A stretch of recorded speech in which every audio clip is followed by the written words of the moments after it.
کہ سورہ زمر میں اللہ تعالیٰ فرماتا ہے قیامت کے دن کا منظر، کیسے قیامت قائم ہوگی۔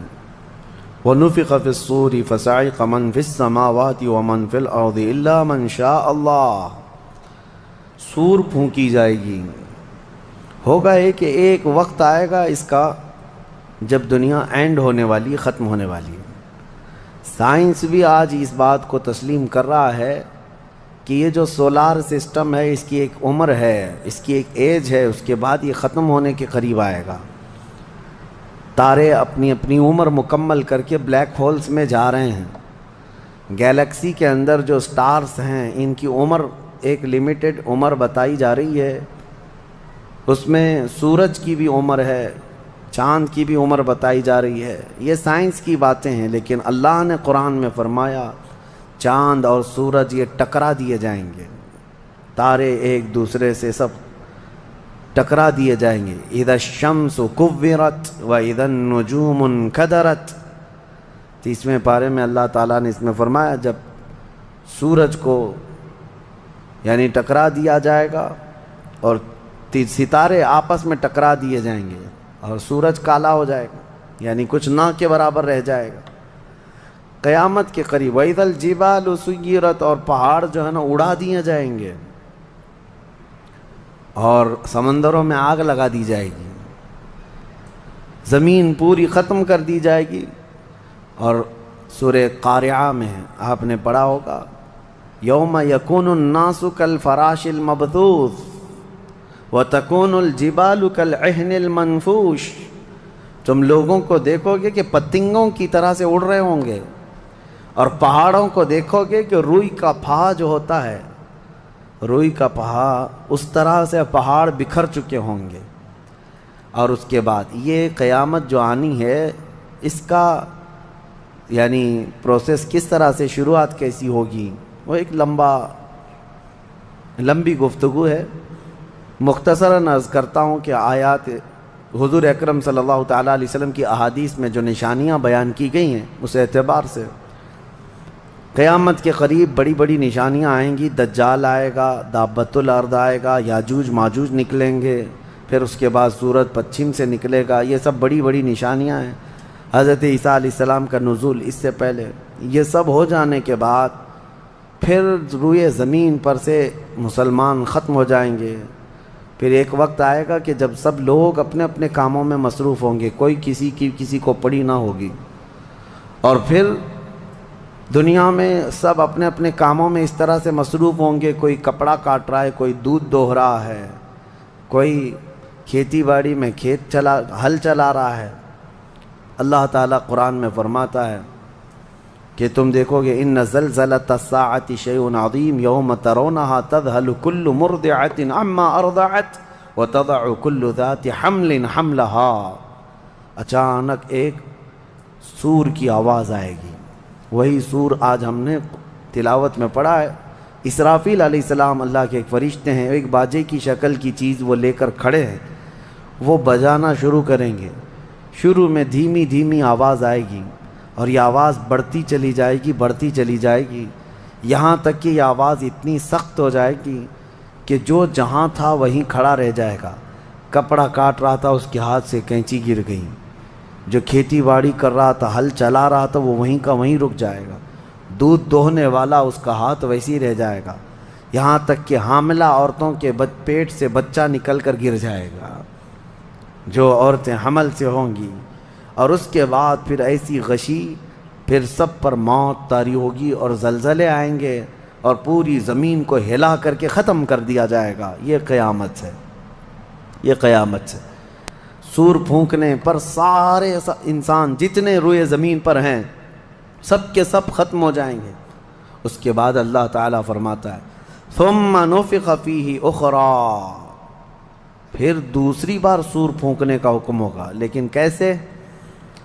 سور جب حضرت اسرافیل علیہ السلام پھونکیں گے، پہلے انسانوں کی موت، پھر یہاں پر جتنی مخلوقات ہیں، جنات ہیں، جانور ہیں، سب کی موت، چرند پرند تو چھوڑے، نباتات، یہ پیڑ پودوں میں کی جان ختم۔ چاند سورج کو جب ختم کر دیا گیا تو پھر کوئی چیز ہی نہیں، ستارے، چاند، سورج سب بلکہ اللہ تعالیٰ کے جتنے ملائکہ ہیں، جبرائیل امین علیہ السلام سے لے کر دوسرے ایک فرشتے تک، سارے ملائکہ کو بھی موت آئے گی، سب موت کے شکار ہوں گے، اور سارے جب انتقال کر جائیں گے تو پھر بچتا کون ہے؟ صرف حضرت اسرافیل علیہ السلام، جنہوں نے سور پھونکا۔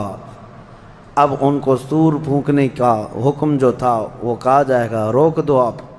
پھر اللہ تعالی حضرت اسرافیل علیہ السلام کو بھی موت طاری کرے گا، اور روح نکالنے والا فرشتہ کون ہے؟ ملک الموت اسرائیل علیہ السلام۔ اب تک یہ سب کی روح نکال چکے ہوں گے، اور پھر اللہ تعالیٰ اسرائیل علیہ السلام کی بھی روح نکال دے گا۔ اسرائیل جو سب کی روح نکالتے ہیں، ان کو بھی موت ہے، ان کو بھی موت ہے۔ اور پھر ہم نے پڑھا کل شیء ہالک الا وجہہ، ہر شے فنا ہو جائے گی سوائے رب العالمین کے۔ کل من علیہا فان ویبقى وجہ ربک ذو الجلال والاکرام، جو کچھ بھی ہے سب فنا ہو جائے گا، تمہارے رب کی ذات صرف باقی رہے گی، کوئی نہیں باقی رہے گا۔ پھر جب مولا کی مرضی ہوگی، رب تبارک و تعالیٰ دوبارہ اسرافیل علیہ السلام کو اٹھائے گا۔ اسرافیل علیہ السلام دوبارہ اٹھیں گے، اور پھر ان سے کہا جائے گا دوبارہ سور پھونکو، پھر سے پھونکو۔ اب جب دوبارہ حضرت اسرافیل علیہ السلام سور پھونکیں گے تو یہ زندگی کا سور ہے۔ پہلے والا یہ نفخہ اولا اس کو کہتے ہیں، وہ موت کا تھا، اور نفخہ ثانیہ حیات کا ہے، زندگی کا ہے۔ اب رب تعالیٰ نے جو وعدہ فرمایا تھا کہ ہم تمہیں موت کے بعد دوبارہ اٹھائیں گے، یہ وعدہ اس وقت پورا ہوگا۔ اب دوسرے مرتبہ جب سور پھونکنا شروع کرتے ہیں اسرافیل علیہ السلام، کتنے انسان آئے گئے، آدم علیہ السلام سے لے کر قیامت تک، سب وہ زمینوں میں جہاں کہیں ہوں گے، کسی کو جلا کر ختم کر دیا گیا ہو، کسی کو جانور کھا گیا ہو، کسی کو پانی میں ختم کر دیا ہو، کسی بھی طرح سے، لیکن مولا تعالیٰ سب کو اٹھانے والا ہے۔ لیکن فرمایا حدیث پاک میں ہے کہ یہ دوسری سور پھونکنے کے بعد سب سے پہلے روئے زمین پر جو اٹھیں گے وہ محمد الرسول اللہ کی ذات۔ میرے آقا صلی اللہ تعالیٰ علیہ وسلم فرماتے ہیں میں اپنی قبر سے اٹھوں گا سب سے پہلے، اور محشر کے میدان کی طرف جو حضور جائیں گے تو فرماتے ہیں حضور صلی اللہ علیہ وسلم اٹھیں گے، ان کے بعد ابو بکر صدیق، ان کے بعد عمر فاروق رضی اللہ تعالیٰ عنہ، پھر ساری کائنات کو اللہ اٹھائے گا۔ اور جب رسول کریم صلی اللہ تعالیٰ علیہ وسلم فرماتے ہیں میں میدان قیامت میں اس حال میں آؤں گا کہ میرا ایک ہاتھ ابو بکر کے کندھے پر ہوگا، دوسرا عمر ابن خطاب کے کندھے پر ہوگا۔ یقیناً وہ اس دن کے دولہا ہیں۔ قیامت کا منظر ہے جب رسول کریم صلی اللہ تعالیٰ علیہ وسلم تشریف لائیں، اور اس کے بعد رب تعالیٰ نے فرمایا، سورہ زمر میں 2 آیتیں آئی ہیں، وَسِيقَ الَّذِينَ كَفَرُوا إِلَى جَهَنَّمَ زُمَرًا، اب جو کفار تھے ان سب کو کھینچ کر کے لایا جائے گا میدان قیامت میں۔ پہلے تو میں آپ کو بتا دوں پوری تفصیلات قیامت کے میدان میں، اس کے بعد ان آیتوں کی تفسیر پر آتا ہوں۔ پھر جب سب کو اٹھا دیا گیا تو ایک زمین ہوگی، اب وہ زمین کہاں ہوگی وہ اللہ بہتر جانتا ہے کس جگہ، کیونکہ یہ زمین ہے ہی نہیں، یہ آسمان ہے ہی نہیں، تو پھر اس وقت بنے گا کیا یہ اللہ ہی بہتر جانے۔ کہاں بنے گا، کس طرح بنے گا، اس میں ہم نہ سوچ سکتے ہیں نہ مثال دے سکتے ہیں۔ اب آپ مجھے بتاؤ، یہ جو زمین جس پہ آپ بیٹھے ہیں یہ ختم ہونے والی، کیا رہے گا نیچے؟ آسمان جو دکھ رہا ہے یہ بھی ختم ہونے والا ہے، پھر کیا رہے گا اوپر ہمیں نہیں معلوم، لیکن اللہ کریم ایک زمین بنائے گا جس کے متعلق کہا گیا وہ تانبے اور پیتل سے بنی ہوئی ہوگی، یہ مٹی والی زمین نہیں۔ اور پھر اس کے بعد سورج کو پھر دوبارہ زندہ کیا جائے گا، اور سورج کو سب کے سروں پر لا کر کھڑا کر دیا جائے گا۔ اب وہ زمین اور جس میں سارے انسانوں کو جمع کر دیا گیا ہے، آپ اندازہ کریں وہ زمین میں نہ کوئی عمارت ہوگی نہ درخت ہوگا، وہ بالکل فلیٹ زمین ہے، صرف میدان ہی میدان ہے۔ ایسا نہیں ہے کہ یہاں پر کوئی میدان اور تھوڑی دور کے بعد کوئی عمارت دکھے گی یا کوئی درخت دکھے گا یا کوئی پہاڑ، نہیں، کچھ نہیں، صرف سیدھی زمین۔ اسی لیے کہ وہاں تم 500 سال بھی اس میدان میں بھاگتے رہو گے تو سائے کے لیے ایک پتا بھی نہیں ملے گا، ایک پتا بھی نہیں، کہاں سایہ حاصل کر سکو۔ لیکن کچھ خوش نصیبوں کے لیے اللہ نے فرمایا کہ عرش کا سایہ انہیں اللہ عطا فرمائے گا۔ وہ کون لوگ ہیں؟ ان میں کئی لوگ ہیں، جس میں سے ایک ہی میں بتاتا ہوں، رجل تعلق قلبہ بالمساجد، وہ ایسا آدمی جس کا دل مسجدوں میں لگا ہوا ہے، قیامت کے دن اسے اللہ عرش کا سایہ عطا فرمائے گا۔ آپ کی نماز ہو گئی، بیٹھے کیوں ہیں؟ نماز ہو گئی، نماز کے بعد چلے جانا چاہیے، لیکن تمہارا دل مسجد میں لگا ہوا ہے۔ انہی لوگوں کی فضیلت میں ہے جب قیامت کے دن کوئی سایہ نہ ہوگا، ان لوگوں کے لیے اللہ عرش کا سایہ عطا کرے گا۔ اب یہ جو سارے لوگ جمع ہوں گے، کسی کو کچھ پتہ نہیں کہ ہونا کیا ہے، کسی کو نہیں پتہ کہ کیا ہونا ہے، نفسا نفسی کا عالم ہے اور سب ایک دوسرے کو تک رہے ہیں۔ اب یہی مسئلہ ہے کہ سارے لوگ وہاں پہ کفار بھی ہوں گے، مشرکین بھی ہوں گے، جتنی امتیں پہلے آئی تھی وہ بھی ہیں، انبیاء بھی ہیں، اولیاء بھی ہیں، صلحاء بھی ہیں، صحابہ بھی ہیں، علماء بھی ہیں، سب ہیں، لیکن کسی کو کچھ سوچتا نہیں کہ کیا کیا جائے۔ یہی بے خبری سے پوری مخلوق جو ہے انبیاء کے پاس جاتی ہے۔ انبیاء میں سب سے پہلے ابو البشر سیدنا آدم علیہ السلام سے کہتے ہیں سارے لوگ، آپ تو ہم سب کے باپ ہیں، ہمارے لیے اللہ کی بارگاہ میں سفارش کریں کہ کچھ ہمارے متعلق کیا حکم ہے وہ پتہ چل جائے، ہمیں کہاں جانا ہے، جنت میں یا دوزخ میں، یہ ابھی پتہ چل جائے، حساب بھی نہیں شروع ہو رہا ہے۔ تو آدم علیہ السلام نے فرمایا، وہ فرمائیں گے کہ اے لوگو جاؤ، اس لیے کہ مجھے ڈر ہے اللہ کریم کی بارگاہ میں نے جنت میں وہ ممنوع شجر کا جو پھل کھا لیا تھا، مجھے آج بھی اس کا احساس ہے کہ کہیں رب تبارک و تعالیٰ مجھے اس پر عتاب نہ فرما دے، جاؤ کسی اور کے پاس۔ جتنے نبیوں کے پاس یہ قوم جاتی تھی وہ انبیاء کرام یہ کہتے آج ہمیں خوف ہے اللہ کریم کی بارگاہ میں، وہ قہار ہے، وہ جبار ہے۔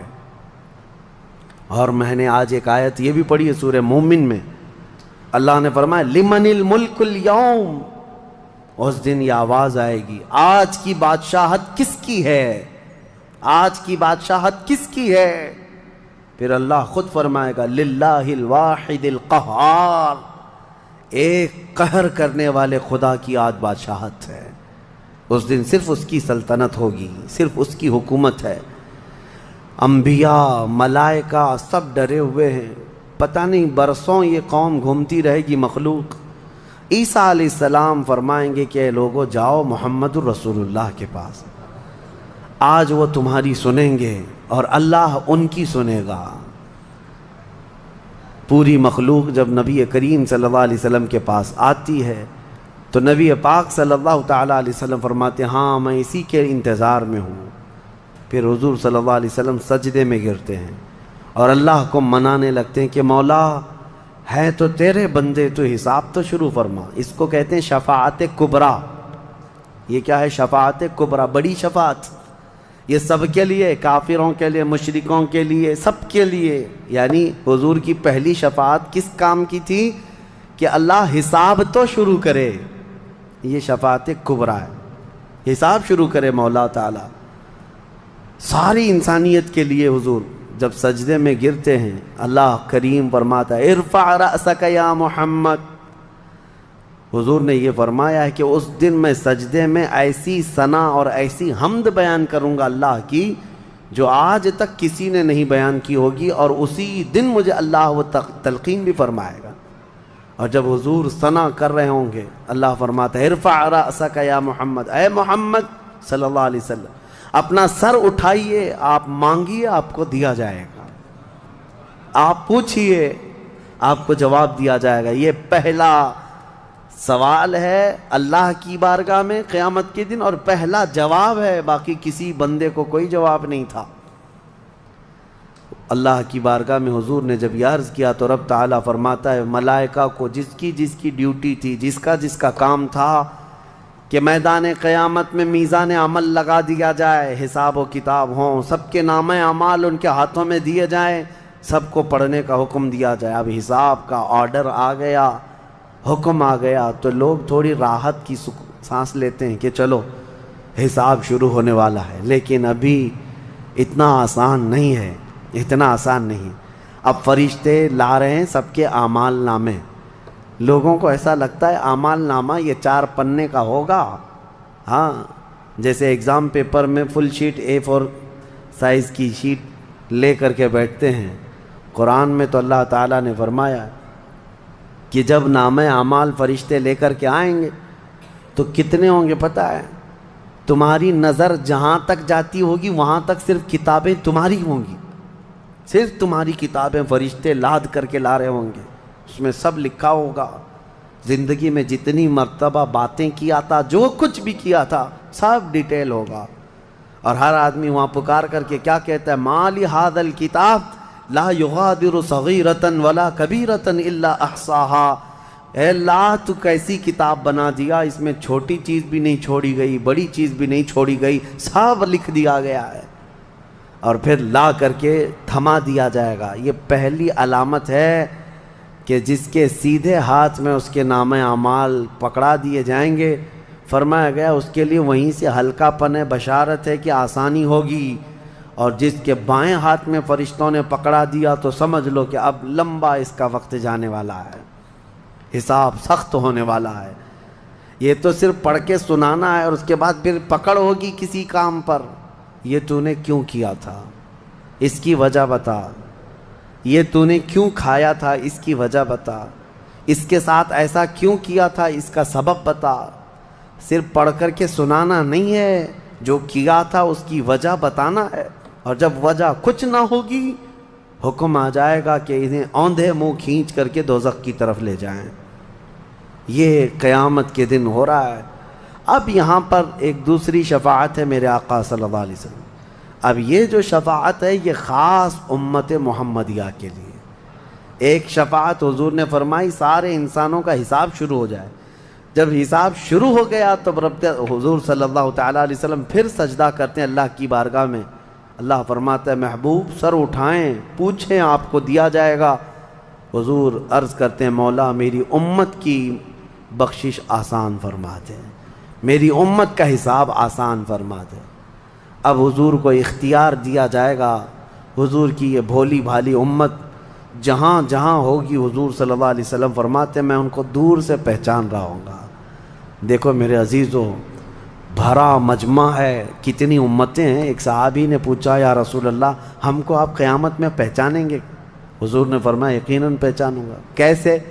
حضور فرماتے ہیں زندگی میں تم جو وضو کرتے تھے، یہ جو اعضائے وضو ہیں، چہرہ اور ہاتھ، حضور فرماتے ہیں قیامت کے دن یہ سورج کی طرح چمک رہے ہوں گے. اور اسی چمک سے میں پہچان لوں گا یہ میری امت ہے، جس کے ہاتھ چہرے چمک رہے ہوں. جو وضو ہی نہیں کرتا اس کا کیا چمکے گا؟ لیکن حضور صلی اللہ تعالیٰ علیہ وسلم نے حدیث پاک ہے یہ، وضو کے اعضاء کی چمک سے حضور اپنی امت کو پہچان لیں گے، فلاں میرا امتی ہے، فلاں میرا امتی ہے. بہرحال اب اس کے بعد اب میں ان آیتوں کی طرف آتا ہوں. حساب و کتاب ہو رہا ہوگا. سب سے پہلے وہاں پر قیامت کے دن جن کو لایا جائے گا، الگ الگ روایات ہیں، اس میں 3 لوگوں کے متعلق فرمایا گیا، ایک عالم، ایک شہید اور ایک امیر آدمی پیسے والا. حالانکہ تینوں اچھے لوگ تھے. دنیا میں یہ جو امیر تھا بہت پیسہ بانٹتا تھا، اور یہ قاری قرآن تلاوت اچھی کرتا تھا، اور یہ شہید تو جنگ میں شہید ہوا تھا لڑ کر کے. تینوں کا حساب ہو رہا ہوگا. سب سے پہلے رب تبارک و تعالیٰ اس قاری قرآن کو بلائے گا، بتا تو قرآن کیوں پڑھتا تھا؟ وہ کہے گا میں نے تجھے اچھی آواز دی تھی، اچھی آواز دی تھی، تو نے اس آواز کا کیا کیا؟ وہ کہتا ہے میں قرآن پڑھتا تھا بہترین انداز میں. رب تعالیٰ فرماتا ہے تو اس لیے پڑھتا تھا کہ لوگ تیری آواز کی تعریف کریں، کیا آواز ہے؟ اور لوگوں نے تعریف کر دیا. دنیا میں تجھے تیرا بدلہ مل گیا، یہاں قیامت میں کچھ نہیں، جاؤ جہنم میں. مالدار آئے گا، اس سے رب تعالیٰ فرمائے میں نے تجھے بہت مال دیا تھا، کیا کیا؟ کہے گا رب تعالیٰ میں نے غریبوں میں تقسیم کیا ہے، بہت خیرات کیا ہے. اللہ کریم فرماتا ہے کہ تو نے تو یہ نیت سے تقسیم کیا تھا نا کہ لوگ تجھے دیالو کہیں، سخی کہیں، تیری مال کی تعریف کریں، تو لوگوں نے تو وہ تعریف کر دی، دنیا میں جو تجھے ملنا تھا وہ مل گیا، تیری خواہش ہو گئی، یہاں کچھ نہیں، اسے بھی فرمایا جائے گا دوزخ میں ڈال دو۔ تیسرا جو شہید ہے اس کے لیے بھی رب تعالیٰ فرماتا ہے میں نے تجھے جوانی دی تھی، کیا کیا؟ کہا اے اللہ میں لڑتا رہا کافروں کے مقابل میں اور اپنی جان دے دیا۔ فرماتا ہے رب تعالیٰ کہ تو یہ سوچتا تھا نا کہ لوگ تیری بہادری کی تعریف کریں، لوگ تجھے بطل جلیل کہیں، مجاہد کہیں، تو یہ لوگوں کی تعریف سننے کے لیے کرتا رہا۔ اگر تیری یہی خواہش تھی اور لوگوں نے تیری تعریف دنیا میں بہت کر دی، اب یہاں تیرا کچھ نہیں ہے، اسے بھی دوزخ میں بھیج دیا جائے۔ یہ ریاکاری ہے۔ یہ پہلا حساب جن لوگوں کا ہونے والا ہے، یہ 3 لوگوں کے بارے میں حدیث پاک میں ہے۔ پھر میرے آقا صلی اللہ علیہ وسلم فرماتے ہیں قیامت کے میدان سے اس وقت تک کوئی پیر ہٹا نہیں سکتا جب تک اللہ 5 سوالات نہ کر لے۔ ان میں سے پہلا سوال یہی ہے کہ اللہ فرمائے گا میں نے تجھے جوانی دی تھی، تو نے کہاں خرچہ کیا؟ یہ ہر ایک کو بتانا پڑے گا، ہر ایک کو بتانا پڑے گا۔ اب آپ اپنی اپنی تیاری کر لو کہ کہاں کہاں خرچہ کیا، اللہ کو مجھے بتانا ہے۔ آج اگرچہ تم ہماری باتوں کی طرف توجہ نہیں کرو گے، کیئر نہیں کرو گے، لیکن ایک دن وہ آئے گا جب تمہیں اللہ کی بارگاہ میں کھڑے ہو کر اپنی جوانی کا پل پل بتانا ہوگا، وہاں کوئی چارہ نہیں ہوگا۔ وہی اب آیت کریمہ ہے وَسِيقَ الَّذِينَ كَفَرُوا إِلَى جَهَنَّمَ زُمَرًا حَتَّى إِذَا جَاءُوهَا فُتِحَتْ أَبْوَابُهَا وَقَالَ لَهُمْ خَزَنَتُهَا، کافروں کی جماعت کو فرشتے کھینچتے ہوئے دوزخ کی طرف لائیں گے۔ دوزخ کیسی ہوگی میں انشاءاللہ العزیز اس کو عرض کروں گا آخری میں، رمضان کے آخر میں، کیونکہ یہ جو عشرہ گزر رہا ہے یہ جہنم سے آزادی کا عشرہ ہے۔ کاش اللہ ہمارا نام بھی آزاد ہونے والوں میں شامل فرمائے، کہ جہنم سے آزاد ہونے والوں میں ہمارا نام شامل ہو گیا تو پھر قسمت ہی قسمت سے۔ جب لایا جائے گا دوزخ کے کنارے جماعت کی جماعتیں آ رہی ہوں گی، جماعت یہاں پر اللہ نے فرمایا زمرہ یعنی بہت کثیر تعداد میں جماعت کو کھینچ کر کے لایا جائے گا۔ پھر دوزخ کے دروازے کھول دیے جائیں گے، فتحت ابوابها، دروازے کھول دیے جائیں۔ وقال لهم خزنتها، اور جو دربان ہے دوزخ کے دروازے پر، حضرت مالک وہ فرشتے ہیں، بڑے سخت قسم کے فرشتے ہیں، وہ ان سے پوچھیں گے، جو جماعت دوزخ میں ڈالے جانے کے لیے لائی جا رہی ہوگی ان کو پہلے پوچھیں گے الم یأتکم رسل منکم یتلون علیکم آیات ربکم وینذرونکم لقاء یومکم ھذا، اے لوگو کیا تمہارے پاس اللہ کا کوئی رسول نہیں آیا تھا؟ کیا تمہیں اللہ کی آیتیں پڑھ کر کے کسی نے نہیں سنایا تھا؟ یا آج کے دن کے بارے میں تمہیں کسی نے ڈرایا نہیں تھا کہ قیامت آنے والی ہے؟ یہ دوزخ کا فرشتہ لوگوں سے پوچھے گا۔ قرآن میں اللہ فرماتا ہے تو لوگ کیا کہیں گے؟ قالوا بلا ولکن حقت کلمۃ العذاب، وہ کہیں گے ہاں کیوں نہیں آئے تو تھے لیکن ہم جھٹلا دیے تھے، نبیوں کے پیچھے نہیں چلے، قیامت کے دن پر یقین نہیں رکھے، اور عذاب ہمارے اوپر واجب ہو گیا، ہم جا رہے ہیں۔ قیل ادخلوا ابواب جہنم خالدین فیہا، ان سے کہا جائے گا ادخلوا ابواب جہنم، داخل ہو جاؤ جہنم کے دروازوں میں، خالدین فیہا، ہمیشہ تم رہو گے یہاں پر۔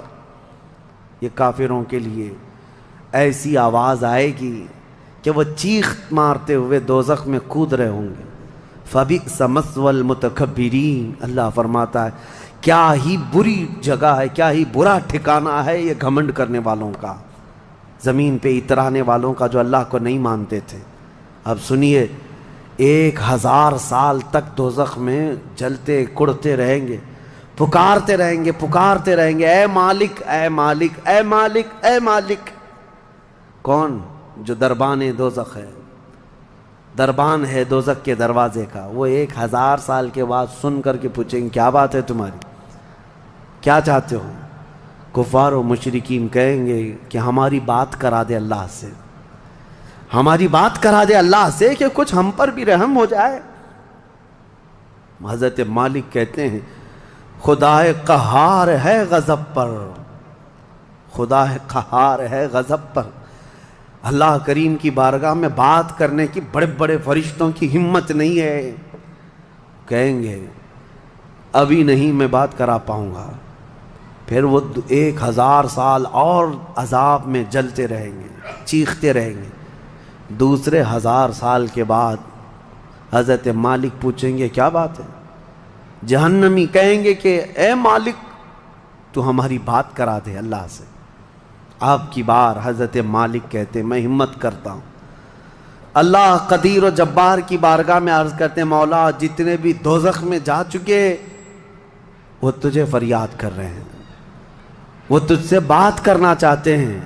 اب رب تعالیٰ کی طرف سے جواب آتا ہے حضرت مالک کو، اے مالک ان دوزخیوں سے کہہ دو کہ آج کے بعد رب تبارک و تعالیٰ نہ ان کی طرف نظر فرمائے گا نہ کلام کرے گا۔ لا یکلمہم اللہ یوم القیامت ولا ینظر الیہم، ان کی طرف رب تعالیٰ دیکھنا بھی نہیں چاہتا۔ وہ قدیر و جبار خدا جب دنیا میں ہر دن بلا رہا تھا آجا میرے بندے میرے پاس، آجا میرے بندے میری طرف آجا، ففروا الی اللہ، اللہ کی طرف دوڑ پڑ، نہیں سنتا تھا، ایک دن بھی نہیں سنا۔ اور جہنم میں جانے کے بعد پکار رہا ہے، رب تعالیٰ فرماتا ہے اب اللہ ان کی طرف دیکھنا بھی نہیں چاہتا۔ حضرت مالک جب یہ پیغام سنا دیتے ہیں اللہ کا، جہنم میں ایسی چیخ نکلتی ہے جہنمیوں کی کہ پورا جہنم ہلنے لگ جاتا ہے، کانپنے لگ جاتا ہے ان جہنمیوں کی چیخ سے، کہ اب ان کو کہہ دیا جاتا ہے خالدین فیہا، اب تم ہمیشہ کے لیے رہو گے یہاں پر۔ اسی لیے میرے عزیزو کفر سے ڈرو، کفر سے ڈرو۔ گناہ کرنے کے بعد معافی ہے لیکن کفر کی معافی نہیں۔ اسی لیے اولیاء امت ڈرا کرتے تھے کہ کہیں موت سے پہلے ایمان چلا گیا، کفر پر موت ہو گئی تو کیا ہوگا؟ پھر ہمیشہ کے لیے دوزخ میں جانا پڑے گا، نہ وہاں کسی کی سفارش ہوگی نہ کوئی شفاعت ہوگی۔ شفاعت اور سفارش گنہگاروں کے لیے ہے، کافروں اور مشرکین کے لیے نہیں۔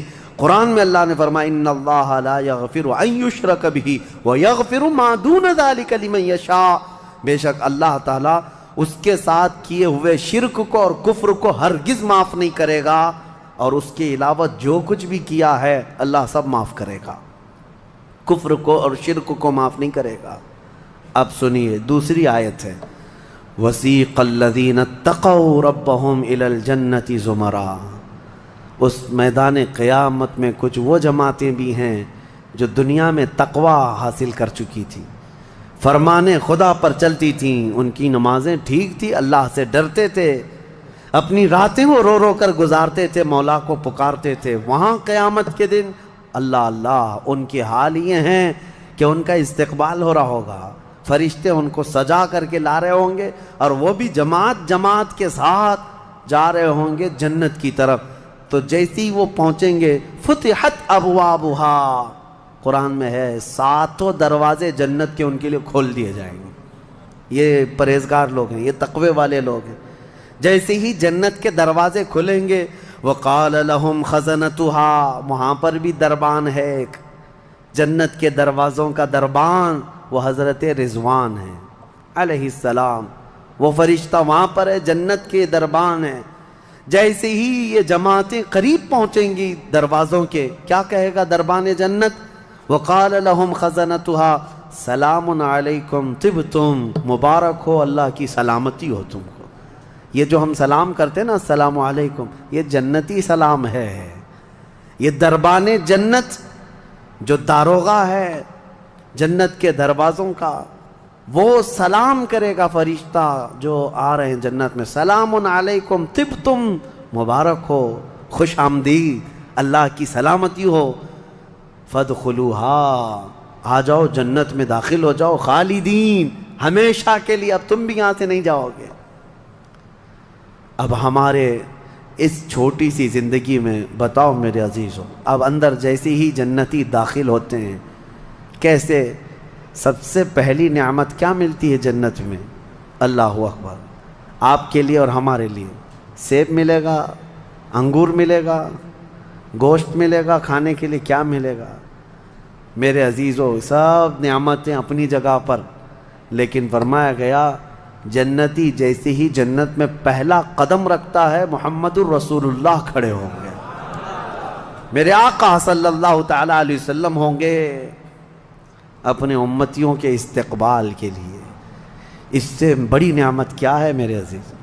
جنت میں داخل ہو جانے کے بعد اب سورہ واقعہ جب آپ پڑھیں گے تو جنت کا اس میں تذکرہ ہے۔ اللہ نے فرمایا ثلة من الاولین وقلیل من الآخرین علی سرر موضونۃ متکئین علیہا متقابلین۔ وہاں دیوان لگائے ہوں گے، بڑے بڑے محلات ہوں گے جن کی ایک اینٹ سونے کی، ایک اینٹ چاندی کی بنائی ہوگی، پورے زمین پر جو گھاس ہوگی وہ زعفران سے بھی زیادہ ملائم۔ اور اللہ نے کتنی جگہ قرآن میں فرمایا جنات تجری من تحتها الانہار، ایسے باغیچے جن میں نہریں بہہ رہی ہوں گی، اور ایسی نہریں جن کا پانی دودھ کی طرح سفید، شہد سے زیادہ میٹھا اور ٹھنڈا، یہ ٹھنڈے میٹھے پانی کی نہریں جس کو کوثر اور سلسبیل کہا گیا ہے، یہ جنت کے باغیچوں سے ہو کر گزر رہی ہوں گی۔ جنتی جتنے بھی ہوں گے وہاں پر وہ نہروں کے قریب بیٹھے ہوں گے، ان کے چہرے اتنے چمک رہے ہوں گے، وجوہ یومئذ ناظرہ، ایسے چمک رہے ہوں گے، دمک رہے ہوں گے، 14ویں کا چاند ان کے چہروں کے سامنے پھیکا ہوگا۔ یہ جنتیوں کے چہرے ہوں گے، اور وہ اپنے جب جنتی محل میں جائیں گے، ایک محل سامنے ہوگا، دوسرا محل ادھر ہوگا، آمنے سامنے جنتی باتیں کرتے ہوئے بیٹھیں گے۔ یہ قرآن پاک میں اللہ نے فرمایا ان کی خدمت کے لیے غلمان، لڑکے بھی ہوں گے، حوران جنت، وہ جنتیوں کی خدمت کے لیے ان کی بیویاں وہاں پر بنائی جائیں گی، وہ اتنی حسین و جمیل خوبصورت ہیں کہ جنتی کے لیے آج تک نہ ویسی خوبصورتی یا حسن دنیا میں کسی نے سنا ہے نہ دیکھا۔ یہ حوران جنت ہر جنتی کو دی جائیں گی۔ اب اس کے بعد جنت میں پہنچ جانے کے بعد تمہارے لیے کیا نہیں ہوگا؟ ایک طبقہ انبیاء کا ہے، ایک طبقہ جنت میں اولیاء کا ہے، ایک طبقہ شہداء کا ہے، ایک طبقہ صدیقین کا ہے، اور پھر جنتی کے لیے قرآن میں ہے جو وہ خواہش کرے گا فرشتے فوراً اس کے لیے وہ حاضر کریں گے، جو چیز کی خواہش کرے گا۔ جس دن تمہاری وہاں خواہش ہوگی کہ مجھے یہاں غریب نواز کا دربار دیکھنا ہے، جنت میں غوث پاک کہاں ہے وہاں جانا ہے، صحابہ میں خلفائے راشدین کہاں ہیں وہاں جانا ہے، انبیاء اکرام کہاں ہیں، شہداء و صالحین کہاں ہیں وہاں جانا ہے۔ جنتی گھوم رہا ہوگا، اور کیا ہی بہتر ہوگا جنتی جب یہ خواہش کرے گا مجھے محمد الرسول اللہ کے محل میں جانا ہے، وہاں بھی اسے پہنچایا جائے گا۔ وہ ہر ایک بڑے سے بڑے انبیاء، صالحین، شہداء اور رسولان اعظام کے ہاں جاتا رہے گا، آتا رہے گا، جاتا رہے گا، آتا رہے گا۔ جنت کی نعمتیں اس کی ختم نہیں ہوں گی، یہاں تک کہ اللہ کریم فرمائے گا حوران جنت کو یہ میرے وہ بندے ہیں جو صرف میری حمد سنتے تھے دنیا میں، اے حوران جنت تم اپنی میٹھی آواز میں اب میری حمد ان کو یہاں سناؤ۔ 100 سال تک وہ حوران جنت انہیں حمد سناتی رہیں گی۔ پھر جنتیوں سے اللہ پوچھے گا پیٹ بھر گیا؟ وہ جنتی کہیں گے مولا اور تیری تعریف سننے کا دل کرتا ہے۔ داؤد علیہ السلام جن کی آواز میں بڑی مٹھاس تھی، رب تعالیٰ فرمائے گا اے میرے داؤد خلیفۃ اللہ، آؤ ان جنتیوں کو اپنی سریلی آواز میں میری حمد سناؤ۔ اب وہ 100 سال تک سناتے رہیں گے، اور جنتی مدہوش ہوں گے اور سنتے رہیں گے، یہ جنت کے ترانے وہاں پر سنائے جا رہے ہیں۔ اس کے بعد پھر رب تعالیٰ فرمائے گا اب تم سیراب ہو گئے کہ داؤد علیہ السلام کی زبان سے تو چڑیاں بھی سننے کے لیے کھڑی ہو جاتی تھی، پرندے بھی ہوا میں رک جاتے تھے۔ اب جنتی کہیں گے کہ مولا اور تیری حمد ہو اور تیری تعریف ہو، ہم سننا چاہتے ہیں۔ رب تعالیٰ جب فرمائے گا اے فرشتوں حجابات ہٹاؤ، اب میں سناؤں گا اور میرے بندے سنیں گے۔ اب یہ جنت کی سب سے بڑی نعمت وجوہ یومئذ ناظرہ الی ربہا ناظرہ، مولا فرماتا ہے چہرے چمک رہے ہوں گے اس بات کے لیے کہ بغیر حجاب کے وہ اپنے اللہ کو دیکھ رہے ہوں گے۔ اس سے بڑی نعمت جنتی کو کچھ نہیں ہے کہ مولا کریم حجابات ہٹا دے گا، جس کے تم یہاں سجدے کرتے ہو، جس سے تم گڑ گڑا کر مانگتے ہو، وہ مولا جنت میں پردے ہٹا دے گا، اور فرمایا گیا جنت کی سب سے بڑی نعمت دیدار الہی ہے۔ اسی لیے رمضان میں بھی میرے آقا نے فرمایا افطار کرنے والے کو دو خوشیاں دی جائیں گی، کہ جب بندہ افطار کرتا ہے تو اس کے لیے بھی یہ فرمایا گیا ہے کہ جیسے ہی وہ افطار کرتا ہے، ایک تو اس کے پیٹ ٹھنڈے ہونے کی خوشی ہے، گلا تر ہونے کی خوشی ہے، لیکن دوسری خوشی ہر افطار کرنے والے روزے دار کے لیے کہ رحمان فرمائے گا میں نے تیرا محفوظ کر لیا ہے جنت میں، اب تجھے میں اپنا دیدار کراؤں گا۔ روزے داروں کو اللہ کا دیدار ہوگا تو یہ جنتی جنت میں پہنچ جائیں گے، دوزخی دوزخ میں پہنچ جائیں گے۔ میں نے یہ جو 2 آیتیں آئی تھی اس کی تفسیر آپ کے سامنے رکھ دی، فیصلہ تمہارے پاس ہے، زندگی کیسی گزارو گے۔ لیکن میرے آقا نے فرمایا جنت کا جو راستہ ہے نا وہ کیسا ہے؟ کانٹوں سے بھرا ہوا ہے یہاں دنیا میں۔ جہنم کا راستہ پھولوں سے سجا ہوا ہے، بہت ٹھنڈا ہے، بہت آرام دہ ہے۔ دوزخ کا راستہ، میں الٹا تو نہیں بول رہا، سیدھا ہی بول رہا ہوں، جہنم کا راستہ پھولوں سے سجا ہوا ہے اور جنت کا راستہ کانٹوں سے بھرا ہوا ہے۔ میرے آقا نے فرمایا یہاں دنیا میں کانٹوں سے بھرا ہوا ہے، لیکن اس پر اگر کوئی چل گیا تو وہ کانٹے ختم ہوتے ہی اس کے لیے جنت کے باغات ہیں۔ اور جو دنیا میں ان پھولوں کے راستے کو چن لیا دوزخ کے، جیسے ہی یہ راستہ ختم ہوگا اس کے بعد صرف آگ ہی آگ ہے، آگ ہی آگ ہے۔ چنو کون سا راستہ، تم یہاں کے پھول چاہتے ہو یا پھر آخرت کے باغیچے، یا یہاں کے کانٹے اور آخرت کی آگ، یہ تمہارے ہاتھ میں ہے، کس طرح سے تم اپنی زندگی کو متعین کرتے ہو۔ بس یہ رمضان کی آج پہلی طاقرات ہے، ہو سکتا ہے آج شب قدر ہو، اور اللہ کریم کی بارگاہ میں مانگو کہ اے اللہ ہمیں بن مانگے تو نے اپنے حبیب کی امت میں پیدا کیا ہے، اور ہم تیری بارگاہ میں اب سوال کرتے ہیں مولا تو اپنی جنت سے ہم غریبوں کو محروم نہ فرما۔ اے اللہ ہم تیری دوزخ میں ہم تیری جنت میں جانے کے قابل تو نہیں، لیکن تیری دوزخ کا عذاب سہنے کے بھی قابل نہیں، بس تو اپنے فضل اور جود و کرم سے ہم سب کی بخشش کر اور ہمیں جنت عطا فرما۔ الہی لست للفردوس اہلا ولا اقوى على نار الجحیم فاغفر ذنوبی بفضل جودک یا اللہ۔ وآخر دعوانا ان الحمد للہ رب العالمین۔ السلام علیکم۔